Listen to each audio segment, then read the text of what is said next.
గురూజీ చాలా కష్టపడుతూ ఉంటారు.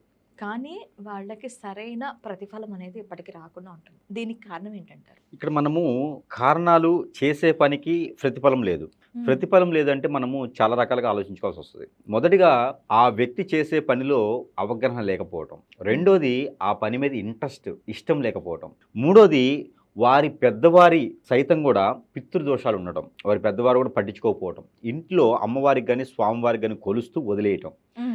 నాలుగోదొచ్చేసి వారికి కాలసర్పదోషం, నాగదోషం ఉండటం. దాని ద్వారా మనం ఎన్ని పనులను చేయండి కలిసి రాదు. కాలసర్పదోషం, నాగదోషం ఉంటే చేసే పని సీఎం దగ్గర చేసినా కూడా డబ్బు రాదు. హ్మ్. అందరూ అనుకుంటారు, "ఏంట్రా బాబు ఈ సంస్థలో చాలా మందికి ఉత్తీర్ణులైపోయినారు.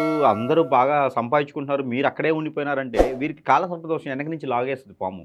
ఓకే. అలాంటివి ఉండటం. ఇక వీరు ఎదగకూడదు అని చెప్పేసని అష్టదిబ్బదని ఎవరైనా చేసి ఉండడం. ఇక వీరి యొక్క నాకు కాదండి, మా నాన్నగారికి కూడా అదే ఉండేది, మా తాతగారికి కూడా అదే ఉండేదంటే ఎక్కడైనా స్వామివారిని గానీ, ఏదైనా పీర్లు లాంటివి గానీ, లేదా ఇంటి కులదైవం, ఇష్టదైవం అని ఉంటాయి. అవి పూజిస్తూ, పూజిస్తూ వదిలివేయటం. హ్మ్. ఆ నామాలు వదిలివేయటం. ఇలాంటివి చేస్తే కూడా ఆ సేవ చేయకపోతే కూడా, ఆ సేవ ఇంక చేయలేకపోతున్నాం అని చెప్పపోతే కూడా ఆ ఒప్పందం ప్రమాణంతో సమానం. ఓకే. వారి కింద తరాల వారికి బాధిస్తూ ఉంటది. అంటే ఏంటి? ఇంట్లోని ఏవైనా పీఠాలు, శక్తులు ఉంటే ఖచ్చితంగా వాళ్ళని పూజించాలి. లేదంటే వాళ్ళకి మేమింకా చేయలేము అనే ప్రమాణం తీసుకోవాలి. తీసుకోవాలి. శాంతి తీస్ చేసేయాల్సిందే. శాంతి చేసేప్పుడు అందరిని పండగ తేనీటి విందంటారు. హ్మ్. అందరిని పిలిచి పండగకి వాతావరణంగా కళ్యాణం చేసుకోవచ్చు, నోము నోచుకోవచ్చు. లేదు మాకేం తెలియట్లేదు, మాకు హ్మ్. ఏం అర్థం కావట్లేదు అంటే ఎక్కడైనా నది గాని, వాగు గాని, చెరువు గాని ఇట్లా ఉంటే అక్కడికి వెళ్ళేసి బ్రాహ్మణత్వం తీసుకెళ్ళేసి అక్కడ తర్పణం వదలాలి. హ్మ్. నల్ల నువ్వులు, మనకి బియ్యం పిండి ఇవన్నీ కూడా ముగ్గు, బియ్యం పిండి, నల్ల నువ్వులు, తేనె కొంచెం తీసుకెళ్ళి మనకి ఆవు నెయ్యి అని ఉంటది. హ్మ్. అలా ఆవు నెయ్యి, ఆవు పెరుగు ఇవన్నీ తీసుకొని వెళ్ళి తర్పణం అనేది ఉంటది.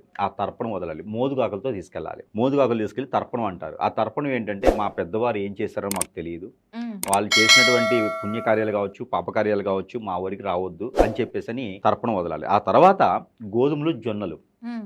ఇవి కూడా తీసుకుని వెళ్ళి సజ్జలు ఇవి 3 కూడా తీసుకుని వెళ్ళి తర్పణం అంటారు వాటన్నిటిని. ఆ తర్పణం అనేది ఏదైనా వాగు, నది, చెరువుల వెళ్ళి ఆ తర్వాత వినాయక స్వామి వారికి గాని, హనుమాన్ మందిరంలో గాని పూజ లేదా పట్టు వస్త్రాలు సమర్పించుకోవాలి. ఇలా చేసినట్టయితే గనక కొంతమేర ఆరోగ్య సమస్యలు గాని, ఆర్థిక సమస్యలు గాని మెరుగవుతుంది. మనం చేసేది ఎంత పనైనప్పటికీ కలిసి రావట్లేదంటే ఇదొకటి. మూడోది పార్ట్నర్‌షిప్ వ్యాపారాలు. ఏ దరిద్రాలనే తెలియదు. ఆ అవును. దరిద్రాన్ని మనమేం పడతా ఉంటాయి. ఇలాంటి పార్ట్నర్‌షిప్ వ్యాపారాలు చేసేప్పుడు ఆచితూచి చేసుకోవాలి.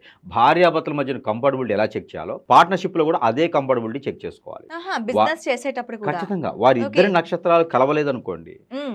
ఎడాపెడాగా ఉంటది. అయస్కాంతం అనేది ప్లస్, మైనసే అతుక్కుంటాయి గానీ ప్లస్, ప్లస్ అతుక్కోవు గదా! అవును. అలానే వారి యొక్క ఆలోచన వేరు, వీరి యొక్క పనితీరు వేరు ఉన్నప్పుడు ఖచ్చితంగా వ్యాపారం నష్టమొస్తది.